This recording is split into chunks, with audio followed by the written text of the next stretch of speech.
तब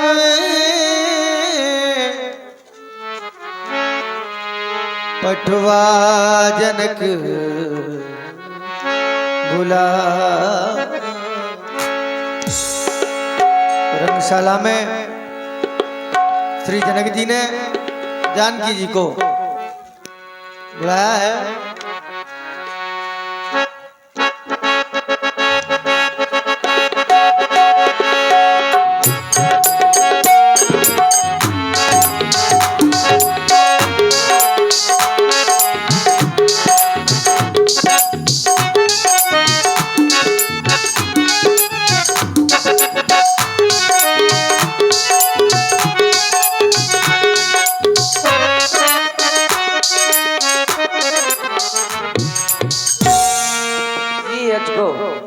मैं तुझसे आज अंतिम प्रार्थना करने के लिए आई हूँ। तू मेरी प्रार्थना को अवश्य सुन लेना और 2 खंडों में विभाजित हो जाना। ही गणनायक गणनायक वरदायक देवा,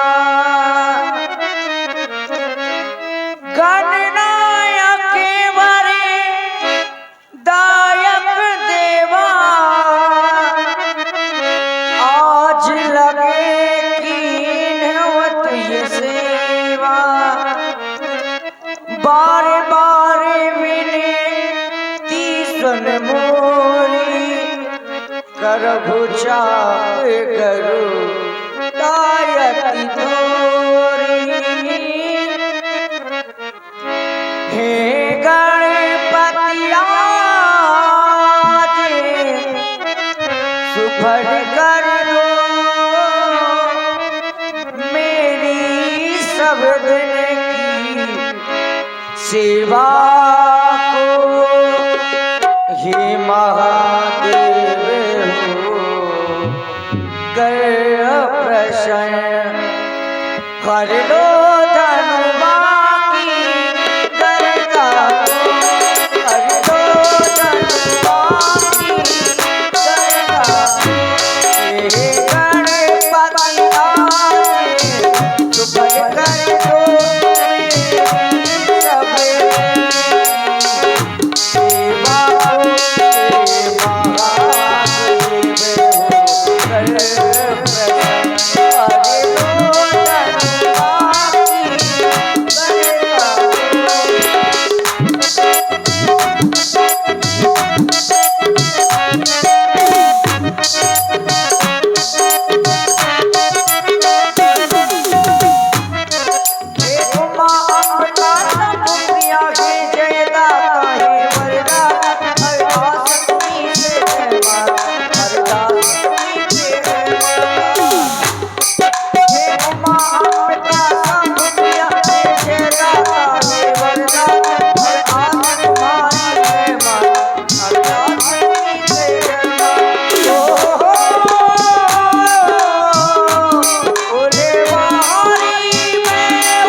विभाजित हो जाना।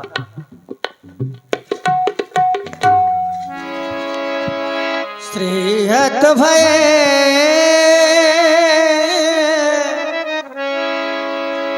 हारही राजा, बैठे निज निज जाय समाजा। सारे राजा श्रीहीन हो गए, वापस अपनी अपनी समाज में जाकर के बैठ गए। जब ये जनक जी ने देखा अकला उठे, नृपन बिलो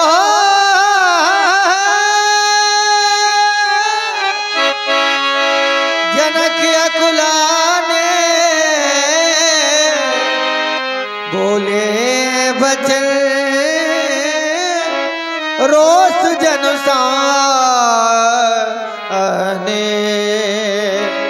महाराज जनक जी अकुला उठे। आखिर क्यों नहीं, जिस पिता की पुत्री का स्वयंवर हो, सारे वीर श्रीहीन हो जाएं, सारी आशाएं टूट जाएं, आखिर उस पिता के हृदय की वेदना को कौन समझेगा। और वही वेदना आज जनक जी के हृदय से द्रवित होकर के बहने लगी, और वो वेदना जो रोष का रूप धारण करने लगी, तो कहना पड़ा कि बोले बचन रोष जन साले अदनी दनी। समाप्त हो गया आपका पराक्रम, समाप्त हो गया आपका साहस। देश देशांतर से आए हुए नेपालों, कहां चली गई तुम्हारी वो वीरता, कहां चली गई तुम्हारी वो रणधीरता, और कहां चला गया तुम्हारा वो बल। सभी महिपाल शरीयत हो गए। अगर आप लोग शरीयत हो गए थे तो मेरी मिथिला का परित्याग कर देते, छोड़ देते मेरी मिथिला को और चले जाते यहां से, लेकिन नहीं, आप लोगों ने ऐसा नहीं किया। देख लो मिथिला वासियों, देख लो इन महिपालों की ओर। इन महिपालों ने सिर्फ कार्य किया, और वो भी कौन सा, देखो ना, कि ये पाए थे नीजे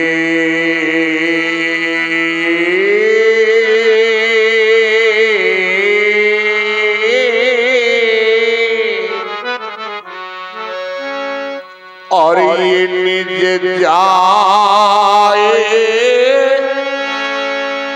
ये समाजा,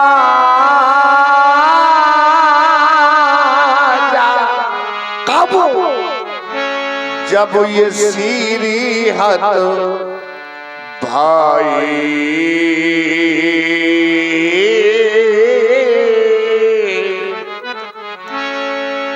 मैंने किसी महिपाल को निमंत्रण नहीं दिया था।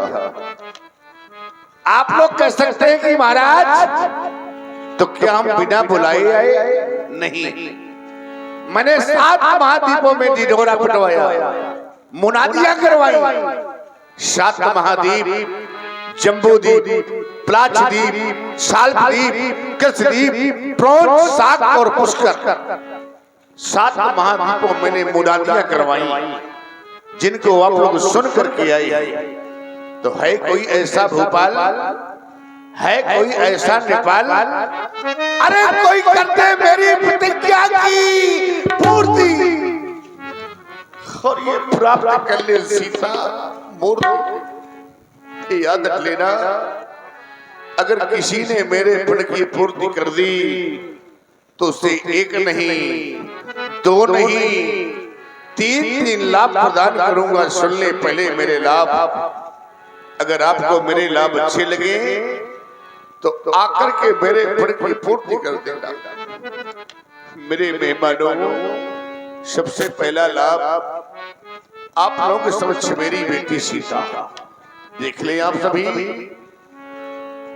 कि आए कुंवारी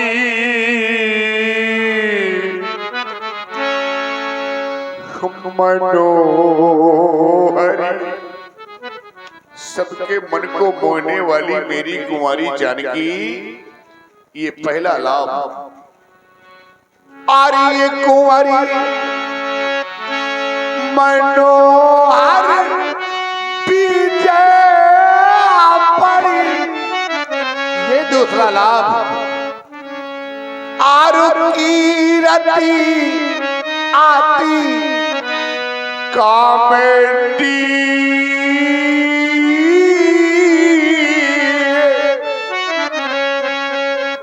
और पावन हारे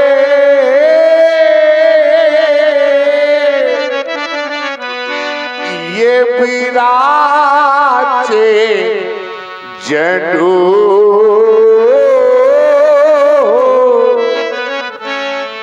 तो ये रचो लधनो दामेंडी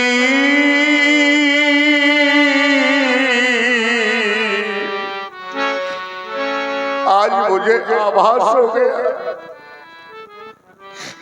कि आज मेरी बेटी कुंवारी रह गई। मैंने कभी इसकी कल्पना नहीं की थी, कभी मैंने सोचा नहीं था।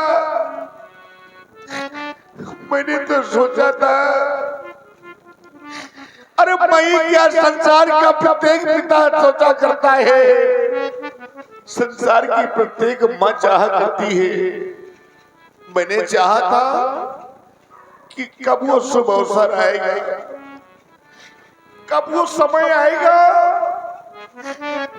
जब मैं अपने हाथों से अपनी बेटी का कन्यादान करूंगा,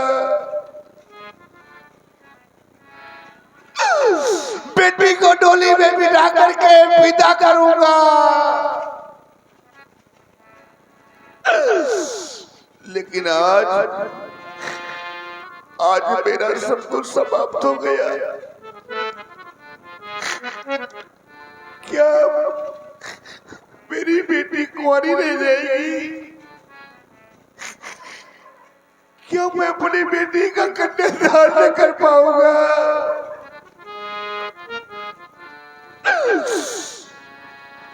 क्या मेरी बेटी डोली में बैठकर कभी न जाएगी? क्या क्या नहीं सोचा था मैंने। देख लो मेरे बेबानो, हम कहे कि हमारी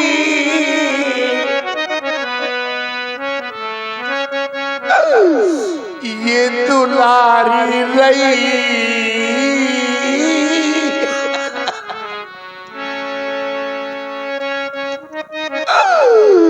हम कहे कि हमारी ये दुलारी रही।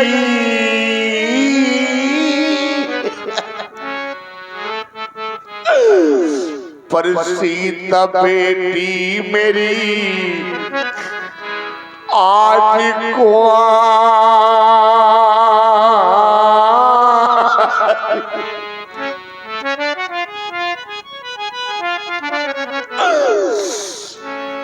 ये राजा बेटी मेरी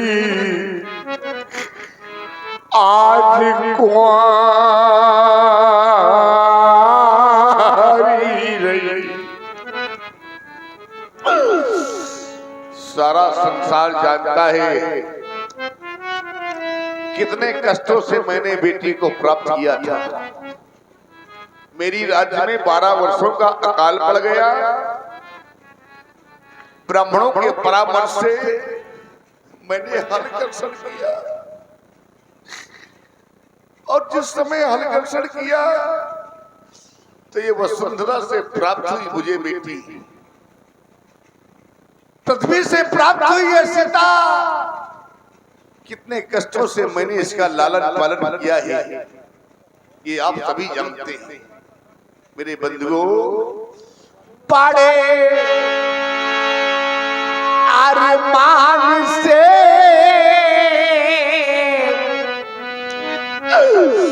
मैंने पाली सिया,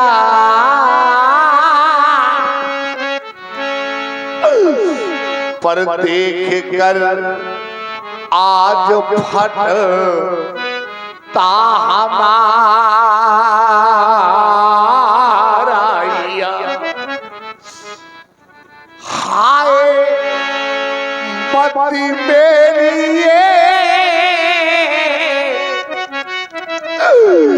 कैसी मारी गई, आज मती मेरी कैसी मारी गई। सीता बेटी मेरी आज कुंवारी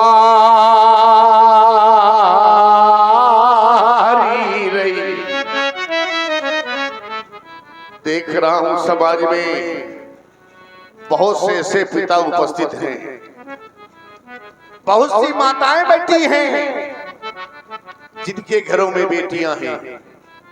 मेरे बंधुओं, बेटियां तो सभी के घरों में होती हैं, लेकिन आज इस समाज में ऐसे भी पिता बैठे हैं, ऐसी भी माताएं बैठी हैं कि जिनके घर में बेटियां हैं,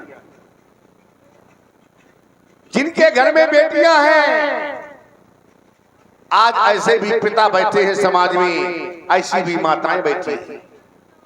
बेटियां तो सभी के घरों में होती है मेरे बंधुओं, लेकिन आज इस समाज में ऐसे पिता, ऐसी माताएं बैठी हैं जिनके घर में बेटियां हैं।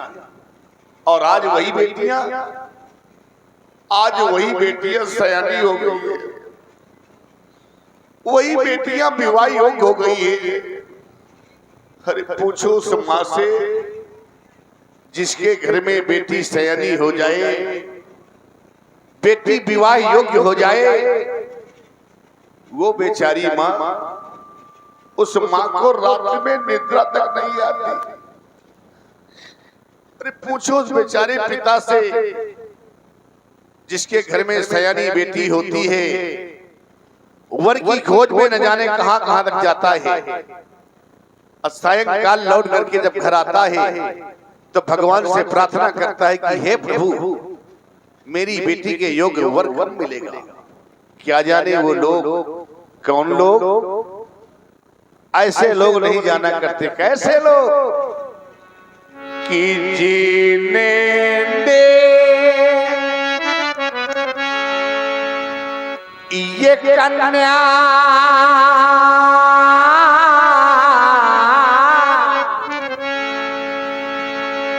और जाई ही नहीं तू वह कन्या का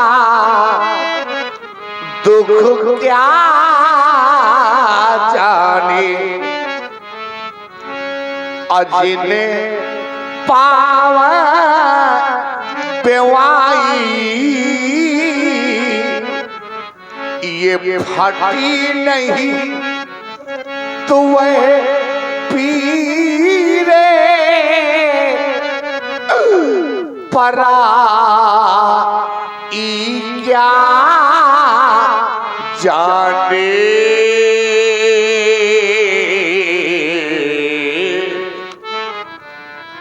बड़े भाग्यशाली होते हैं वो लोग जिनके घर में बेटियां होती हैं। पुत्र का होना ये भाग्य की बात है मेरे बंधुओं। पुत्र का होना ये भाग्य की बात है, लेकिन बेटी का जन्म होना ये बड़े सौभाग्य की बात है, बड़े सौभाग्य की बात है जिनके घरों में बेटियां हैं। आपने देखा होगा, एक आपको मैं दृश्य दिखा रहा हूं, ले चल रहा हूं। आप लोगों ने देखा होगा जब पहली बार बेटी अपनी ससुराल को जाती है मेरे मित्रों, प्रथम बार जिस समय बेटी अपनी ससुराल को जाती है तो सबसे पहले वो बेटी अपनी जन्मदात्री मां के पास जाती है। धीरे धीरे कदमों से चलती हुई जिस समय मां के समय पहुंचती है तो दौड़ करके मां के सीने से लिपट करके बेटी फूट फूट करके रोने लगती है और कहती है, मां आज मैं जा रही हूं। वो बेचारी मां सबसे पहले अपनी बेटी का मुख चूमती है, बेटी के सर पर स्नेह भरा हाथ फिराती है और फिर कहती है, बेटी मैंने तुझे पाल पोस करके बड़ा किया और आज तो मुझे छोड़ करके जा रही है। और ये कह करके वो बेचारी माँ स्वयं बेटी को सीने से लगा करके और फूट फूट करके रोने लगती है। और कहती है, बेटी एक समय वो था जब मैं दुल्हन बनकर के इस घर में आई थी, आज तू दुल्हन बनकर के जा रही है। मैंने कभी ऐसा नहीं सोचा था कि आज क्या से ये क्या हो गया। मेरी बेटी इतनी बड़ी हो गई, मेरी बेटी इतनी जल्दी सयानी हो गई कि आज मेरे आंखों के समझ मेरी बेटी मुझसे विदा होके जा रही है। आज क्या से ये क्या हो गया, आज क्या से ये क्या हो गया।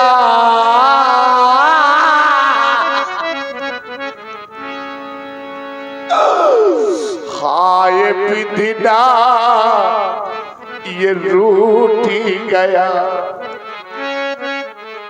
आज विधिना ये रूठी गया।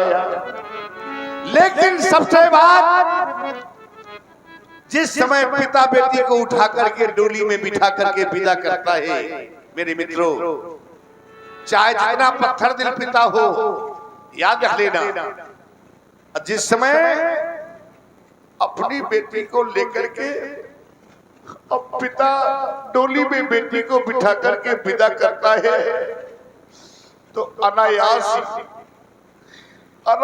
उस पिता के आंखों से अश्रु की धार बह निकलती है। कितना भी कठोर पिता हो, और जिस समय अपनी बेटी को डोली में बिठा के विदा करता है, उसकी आंखों में अश्रु बह निकलते हैं। क्यों? बेटी तो हृदय का टुकड़ा है। आज वो पिता जानता है कि मेरा घर सोना हो गया, आज बेटी चली गई, मेरे हृदय का टुकड़ा चला गया। कि डोली में बिठा कर वो अपनी बेटी को डोली में बिठा करके बेटी को विदा करता है पिता। डोली में बिठा कर वो अपनी बेटी को, और कितना खुश नसीब होता है।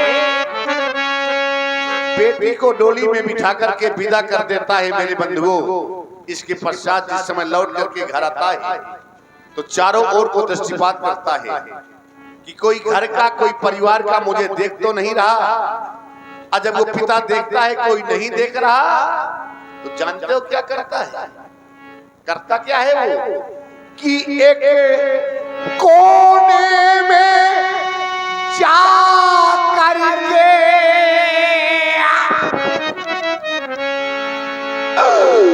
और वो तो फूट फूट कर रोता है। एक कोने में जा करके और वो तो फूट फूट कर रोता है। आज मेरी बेटी चली गई, तभी मैं बार बार कहा करता हूं, और आज भी इस मंच के माध्यम से कह रहा हूं मेरे मित्रों कि बेटी, अगर पिता का कोई सम्मान करने वाला है घर में तो वो है उसकी बेटी। पिता का कोई मान बढ़ाने वाला है तो वो है उसकी बेटी। पिता की देखभाल करने वाला है तो वो है उसकी बेटी। एक पिता जिस समय बाहर से लौट करके घर आता है और दरवाजे पे खड़ा होकर आवाज लगाता है, लाओ लाओ कोई मुझे पानी पिला दो, बड़ी जोर से प्यास लगी है, आजमा लेना। वहीं पर आपका बेटा बैठा रहेगा, वहीं पर आपकी पत्नी बैठी रहेगी, लेकिन प्यासे पिता को पानी पिलाने के लिए दौड़ करके आएगी तो उसकी बेटी, लो पिताजी पानी पी लो। तभी मैं कहा करता हूं मेरे बंधुओं कि बेटा भाई इसी जगत में, संसार में चाहे आपका बेटा हो, चाहे आपका भाई हो, चाहे नाते रिश्तेदार हो, अगर आपसे प्रेम करता है, आपसे प्रीत करता है, तो कोई ना कोई स्वार्थ जुड़ा रहता है। लेकिन आज समाज में दावे के साथ कह रहा हूं, बेटी का एक ऐसा पवित्र रिश्ता होता है जो निस्वार्थ होता है, बेटी का कोई स्वार्थ नहीं होता। तो बेटा भाई इसी जगत में, और ये सब स्वार्थ के और ये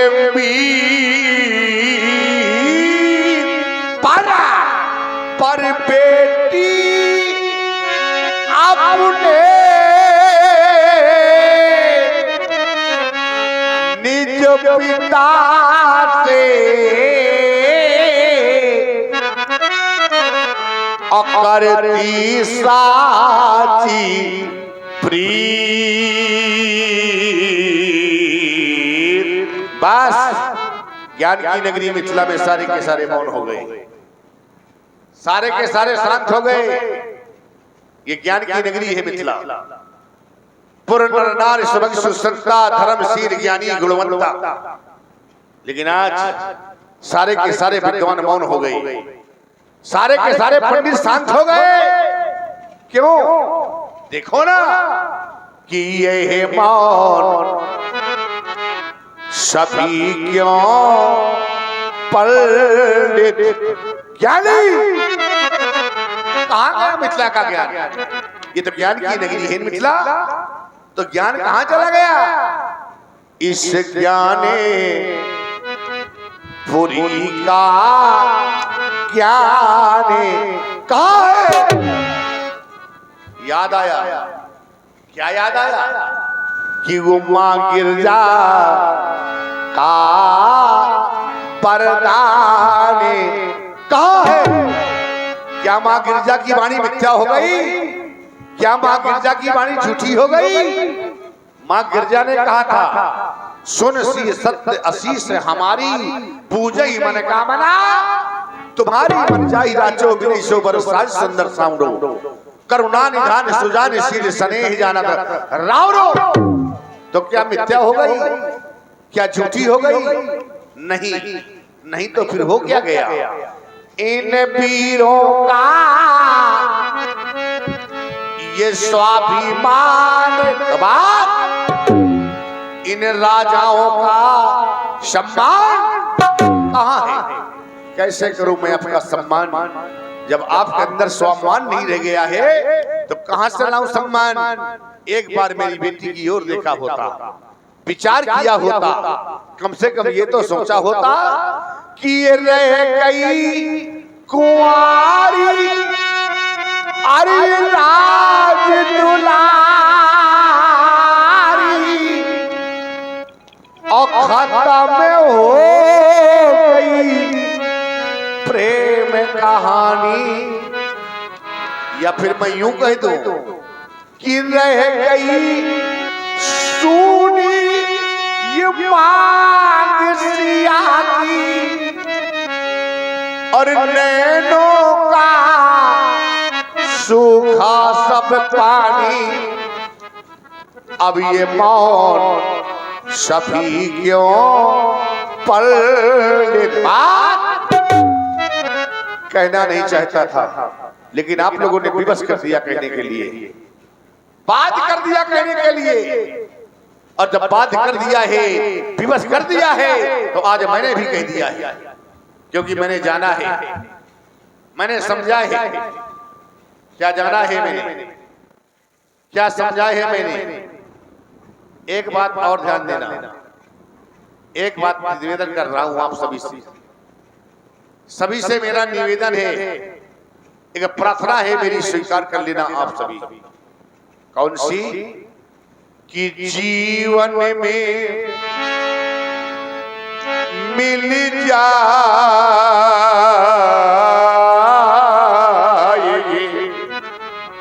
मेरे मित्रों, इस जीवन में आपको सब कुछ प्राप्त हो जाएगा, इस जीवन में आपको सब कुछ मिल जाएगा, पर क्या नहीं मिल सकता है। मैंने बड़े बड़े धनवानों को देखा है, बड़े बड़े पूंजीपतियों को देखा है। व्यास जी महाराज, एक ऐसा धनवान व्यक्ति था जिसे मैं बखूबी जानता था, जिसको मैंने देखा। इतना धनवान व्यक्ति था कि धन कमाने में इतना व्यस्त रहा, घर में सयानी बेटी बैठी थी। धन कमाने में इतना व्यस्त रहा कि उसे इतना समय नहीं मिल सका कि वो आकर के अपनी बेटी का कन्यादान कर दे। किसी दूसरे के द्वारा बेटी का कन्यादान किया गया। मेरे बंधुओं, अब आप लोग जरा सोचिए, इस संसार में उससे बड़ा अभागा कौन होगा? उससे बड़ा अभागा। और आप सुन रहे हैं जनक जी की करुणामयी वाणी। प्रभावित हुए आदरणीय बुंदेला राजपूत जी, ऊंची बखरी वाले, उनकी ओर से 21 पत्र मुद्राएं श्री जनक जी के करुणामयी विलाप पर हैं। बहुत बहुत धन्यवाद, बहुत बहुत शाबाश।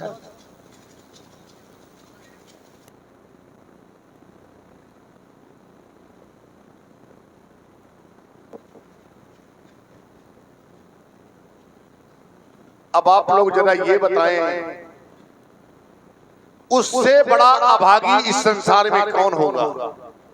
जिसके पास धन का अंबार लगा हुआ हो, धन की कोई कमी ना हो, और बेटी का कन्यादान कोई दूसरा करे, उससे बड़ा अभागी संसार में कोई होगा नहीं। तो मेरा निवेदन है आप सभी से, मेरी प्रार्थना को स्वीकार कर लेना। आप, मैं सिर्फ एक बात कहा करता हूं और मेरी बात को ध्यान से सुन लेना आप सभी। इस जीवन में आपको सब कुछ प्राप्त हो जाएगा, सब कुछ मिल जाएगा, पर मेरे मित्रों क्या नहीं मिल सकता है? श्रवण करें। जीवन में मिल जाएगी,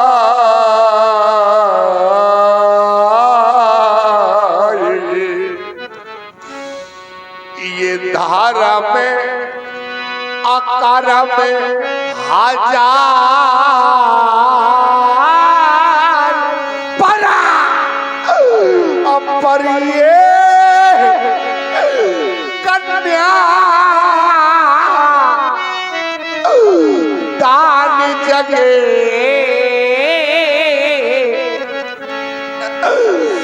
अब मिले न बारम बार,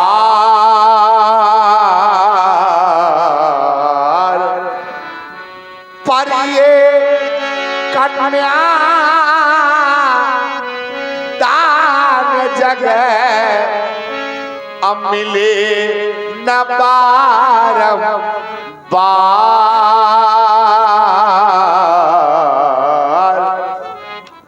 एक बात और व्यास जी, लोग कह देते हैं कि अरे भैया बेटी तो पराया धन है, बेटी पराया धन है।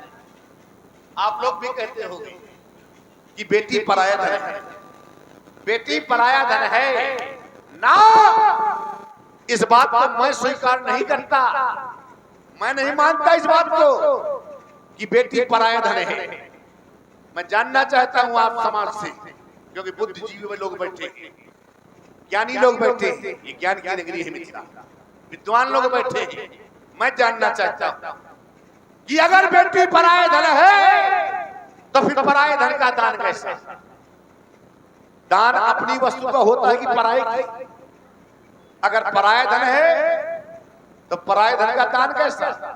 क्यों करते हैं लोग कन्यादान? क्यों देते हैं लोग दान? अगर बेटी पराये धन है तो क्यों करते हैं लोग कन्यादान? क्यों देते हैं फिर लोग दान? बेटी पराया धन नहीं है, बेटी अपना धन है, हमारा धन है, तभी तो हम कन्यादान करते हैं, तभी तो हम दान देते हैं। तो गर्व से इस बात को कहो कि बेटी पराया धन नहीं, बेटी अपना धन है। अपने धन का दान किया जाता है, पराये की धन का दान नहीं करते। बेटी पराया धन है। अगर मैं आपकी बात को कहीं से स्वीकार भी कर लूं, आपकी बात को कहीं से मान भी लूं, तो मेरे बंधु को याद रख लेना कि बेटी लाख ये पराया धन है। अगर मैं आपकी बात को कहीं से स्वीकार भी कर लूं, आपकी बात को कहीं से मान भी लूं, तो मेरे बंधुओं कि बेटी लाख ये पराया धन है, पर वो हृदय का टुकड़ा होती है,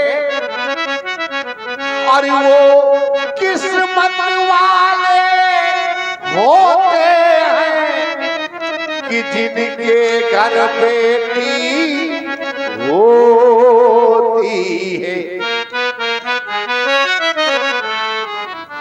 बस कहना नहीं चाहता था, लेकिन आज भी बस कर दिया कहने के लिए, बात कर दिया कहने के लिए, तभी मैंने आज कह दिया। जाना है मैंने, क्या जाना है कि ये बेचैनी को आये माखे फटे मानी। क्यों ये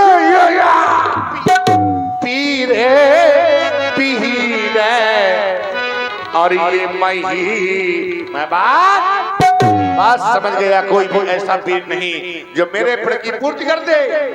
अब एक कार्य शेष रह गया है, और वही कार्य आप लोगों को करना है। कौन सा कार्य? कि अब ताजा हूँ आशा, आशा को छोड़ दो, आशा को त्याग दो। अब करना क्या है कि अब निजे निजे गृह जाओ। क्यों? क्योंकि यहाँ पर ये लिखा ना विधि, ये वैदे ही पीवा।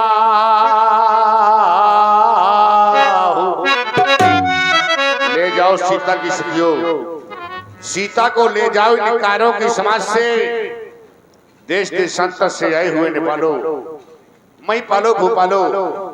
समाप्त हो गया सीता स्वयंवर, समाप्त हो गया ये अधिवेशन। अब ये सभा करा दो बंद, क्योंकि बिगड़ गया मिथिलेश का ये रंग ने अवनी का रंग ने भगा दो नेपाल को।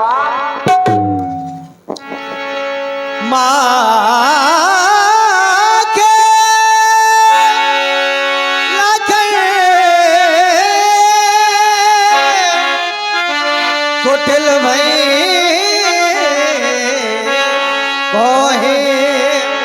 रद पट फरकत नयन रिसों में। श्री जनक जी की घोषणा हो गई। रघुवंशी ठाकुर लक्ष्मण जी जिनकी भौएं तन गई, कहे न सकत रघुवीर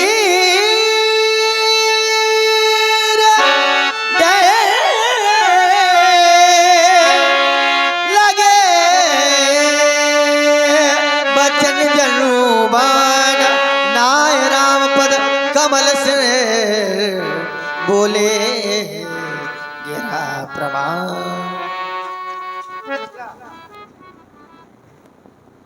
मिथिला मंच महोत्सव में उपस्थित रकुल के नायक, रकुल के रक्षक, सर्वज्ञ सर्वाधार, सर्वात्माओं में स्वच्छंद विचरण करने वाले मेरे आराध्य सुना आपने। आज हरी सभा में राजा जनक के द्वारा वीरों का अपमान किया जा रहा है। राजा ने कह दिया अब जन कौ माखे भगवानी, अब वीर विहीन महिमा जानी। अरे ये तो वीर भोग क्या वसुंधरा है, ये वीरों को जन्म देने वाली है। क्या भला अब वीरों से विहीन कैसे हो जाएगी? आज राजा ने विचार नहीं किया और बिना विचारे वाणी का प्रयोग कर दिया, जो हमारे लिए सर्वथा निश्चित है। क्योंकि रंग वैष्णव राजा को होई ये कई समाज अस्तहर कोई कहीं चलक जस अनुचित वाणी। अरे विद्वान रकुल मणि जानी सुरग मानुकुल पंकज भानु, काऊ स्वाव न कछु आई मानु, जात भार अनुशासन पाऊं ता धन्य के प्रभान उठा बार तोरो छात्र गर्मी ताप ताबलात जोल करो प्रभु पद समाज ता कर्ण धरो।